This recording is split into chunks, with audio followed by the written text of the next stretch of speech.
Ya, meski telah dicanangkan sejak awal Mei lalu, Provinsi Aceh masih berada di urutan terendah dalam capaian imunisasi dasar lengkap bagi anak. Capaian IDL anak di Provinsi Aceh bahkan terendah dibandingkan Provinsi Papua, atau hanya sebesar 18% dari 179.000 target sasaran. Masih rendahnya capaian imunisasi dasar lengkap bagi anak-anak di Provinsi Aceh mengemuka dalam media gathering yang digelar Organisasi Kemanusiaan dan Pembangunan Hak Anak atau UNICEF. Subkoordinator Surveillance dan Imunisasi Dinas Kesehatan Aceh, Cut Efri Maizar mengatakan, rendahnya capaian membuat Aceh hanya mampu menekan kasus penyakit yang dapat dicegah melalui imunisasi sebesar 48%. Angka ini jauh dari persentase yang ditetapkan pemerintah sebesar 95% jika capaian imunisasi di suatu daerah tinggi.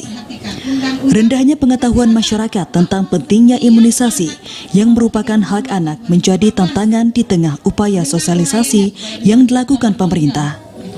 Tak hanya itu, rendahnya capaian dipicu kabar bohong terkait hukum maupun manfaat imunisasi di tengah masyarakat.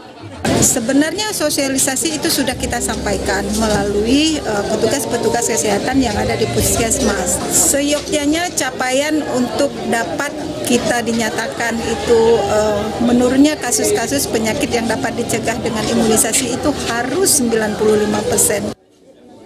Officer Program Imunisasi UNICEF Dita Ramadona mengatakan, tantangan yang dihadapi membuat capaian imunisasi di Aceh baru mencapai 18% dari 179.000 anak yang menjadi target sasaran.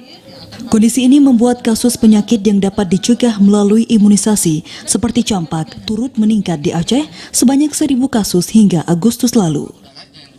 Media itu punya peran besar dalam membentuk persepsi masyarakat, termasuk dalam imunisasi. Jadi kita selama ini memang UNICEF sudah bekerja sama dengan media supaya media juga turut membantu untuk menyuarakan pentingnya imunisasi dan resiko jika anak tidak mendapatkan imunisasi.